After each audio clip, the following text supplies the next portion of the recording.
여러분 반갑습니다. 여러분의 멘탈 전도사 참마쌤입니다. 또 하루가 시작되네요. 날은 춥고 배고프고 그렇습니다. 진짜 골방에서 여러분에게 또 아침 인사, 새벽 인사를 드리게 되었습니다. 오늘 하루도 즐겁고 행복한 시간 되었으면 좋겠어요.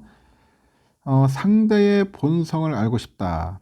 항상 제가 사람 인간관계에 대해서 많이 이야기를 하는데 여러분 상대의 본성을 알고 싶습니까? 알고 싶으면은 이 돈 쓰는 곳을 한번 살펴보래요. 아무리 바쁘고 힘들어도 이 자신이 진정으로 좋아하고 하고 싶은 것은 꼭 하고야 마는 것이 사람입니다. 사람. 아무리 궂은 날씨라도 낚시를 좋아하는 사람은 비옷을 입고서라도 어떻게든 낚시를 가려 하겠죠. 아무리 여유가 없어도 뮤지컬을 좋아하는 사람은 다른 소비를 아껴서라도 뮤지컬을 보러 갑니다. 돈을 불리고 싶은 사람은 아무리 비싼 유료 강연이라도 득달같이 달려가서 듣고, 술자리를 좋아하는 사람은 어떤 핑계를 만들어서라도 술집을 찾아간다고 합니다. 만약에 여러분이 누군가와 새로운 관계를 맺어야 한다거나 친해지고 싶은 사람이 있는데 어떤 사람인지 알고 싶다면은 반드시 그가 무엇을 위해 돈을 쓰고 어떤 일에 돈을 아끼는지 세심하게 살펴봐야 하는 거예요. 돈은 그 무엇과도 바꿀 수 있는 것이기에 그가 돈을 쓰려는 것이 그가 추구하는 인생의 지향점이다. 인생의 지향점이라고 합니다.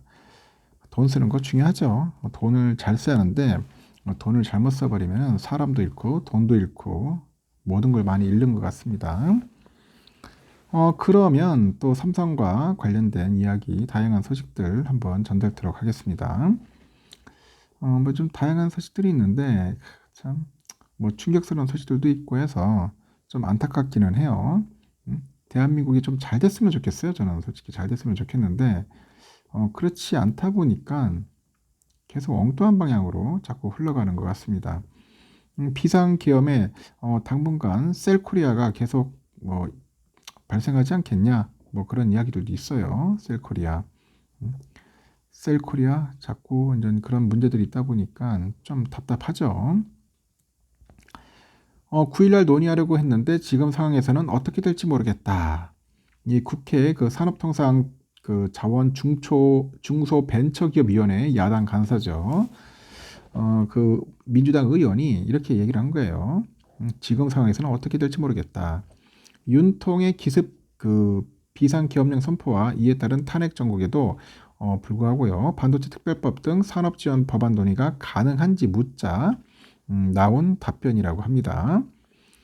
김 의원은 전력망 확충 특별법처럼 한 번도 논의 안 한 법안을 먼저 논의하고 나머지 시간에 반도체 특별법 등을 논의할 계획이었다.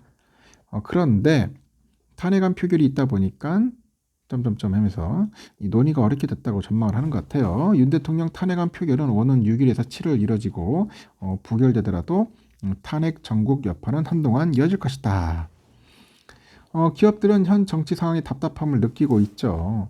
반도체 업계 관계자도 어떻게 될지 전혀 감을 잡을 수 없어서 반도체 특별법 처리에 그에 관련해 가지고 무슨 말을 해야 할지 모르겠다. 그리고 반도체 특별법은 반도체 산업에 정부가 재정 지원을 할 수 있는 근거를 마련하는 법안인데 이 재정 지원에는 여야가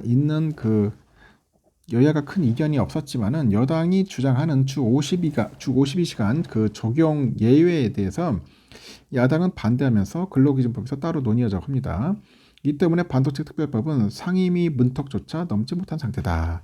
다만 반도체 산업의 시급성을 고려해서 여야 지도부의 일괄 타결로 주 52시간 적용 예외 조항은 빼고 12월 정기국회에서 법안을 처리할 가능성은 있다고 합니다. 그런데 계엄령 사태로 이 가능성마저 사실상 사라졌습니다. 경제계 관계자도 전 세계적으로 반도체 기업에 엄청난 투자 인센티브를 주는데 한국은 그게 없다 보니까 기업들이 인프라 투자를 하기 힘들다. 특별법이 통과해도 실제 보조금 지급까지는 시간이 걸릴 텐데 법안 통과마저 이뤄지면 첨단 산업 경쟁력이 그만큼 뒤로 밀리는 거죠.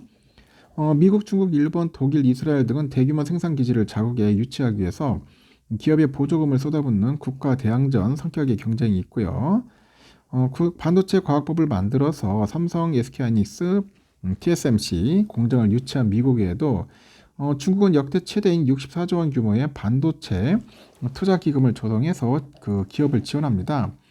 일본은 반도체 산업에 91조 원 지원하는 종합 경기 대책을 발표했는데 그런데 한국은 보조금 지급 제도가 없어요. 국가전략기술 설비 투자에 대한 세액 공제 혜택만 있다.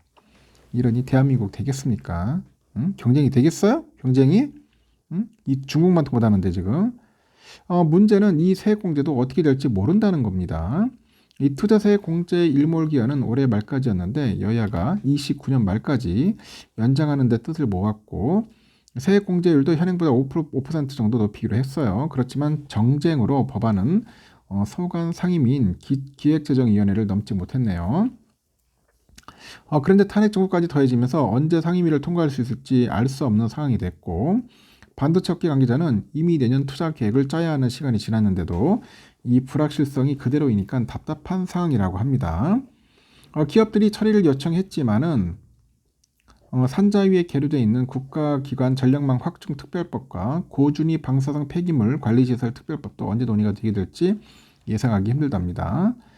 전력망 확충 특별법은 대규모 전력을 쓰는 AI 반도체 산업 등을 지원하기 위해서 국가 전력망 확충 시 인허가 절차를 간소화하는 내용이 골자인데 인천 성도 바이오 클러스터가 조성되고도 전력망이 구축되지 않아가지고 이 공장을 못 돌리는 사태가 발생하는 등 기업이 전력망 문제로 애로를 겪고 있어요. 그러다 보니까 이제 산업계는 법안 처리를 요청해 왔고 산업혁신팀장이 전력망 확충 특별법은 전력을 쓰는 모든 기업과 관련된 법안이다. 지금까지 전력망 확충이 늦어서 산업적으로 문제가 많았는데 국회 법안 처리까지 올스톱 상태라서 기업들이 더 어려워지겠다. 이렇게 언급을 합니다. 고준위 방패장 그 설치 근거를 담은 방패장 특별법은 원전의 지속적인 운영과 이 전력 공급의 필수적인 법안이라고 산업계는 주장해왔죠. 기업관계 법안인 상법 자본시장법 개정안 논의도 올스톱했고 더불어민주당은 상법상 현재 회사로 이 제한된 이사의 충실 의무 대상을 주주로까지 확대하는 내용의 법 개정을 추진해왔죠. 제기의 우려가 큰 법안으로 이제 여야 의견이 커 쟁점 법안으로 꼽히는데 이재명 대표는 4일 오전 직접 좌장을 맡아서 상법 개정안 공개 토론회를 열 계획이었는데 이 비상계엄 사태 이후 취소했고 여당이 상법 개정 대신에 제시한 자본시장법 개정안은 소액주주 보호 강화 방안을 담고 있어요. 이 상법 개정안과 맞물려 있는 법안인데 이 역시 추가 논의는 어려워졌다고 합니다. 상황이 이렇게 흘러가고 있다는 거 참고하시면 되겠습니다. 이 반도체 설계 자동화 기술을 보유한 반도체 기업이 AI 시대의 승자가 될 것이다. 이런 이야기를 합니다. 이 시놉시스 수석 설계자네요. 인공지능이 부상한 가운데 AI를 활용한 칩 설계가 그 효율성을 획기적으로 높이고 기술 진입 장벽을 크게 낮출 거라고 진단이 나왔는데 이 이고르 마르코브 시놉시스 수석 설계자인데요. 박사인데 보니까 그 온라인 특강에서 연사로 참여해서 AI 반도체 설계 적용 가능성과 한계 탐구를 발표했고 이 시놉시스는 세계적인 반도체 설계 지원 그 CAD의 그 소프트웨어 전문회사네요. CAD 알죠, 여러분? 일단은 이고르 박사가 AI가 복잡한 IC 설계 과정을 자동화하고 설계 주기를 단축하면서 진입 장벽을 낮추는 잠재력을 가지고 있다고 합니다.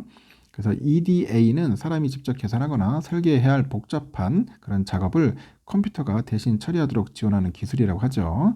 해당 기술은 반도체 설계의 속도를 높여요. 정확도를 개선하고 효율성을 극대화합니다. 그리고 EDA에서 이거에서 AI는 설계 주기를 줄여주는데 큰 역할을 합니다. 초보자도 쉽게 반도체 설계에 뛰어들 수 있을 만큼 진입 장벽을 낮춰준다네요.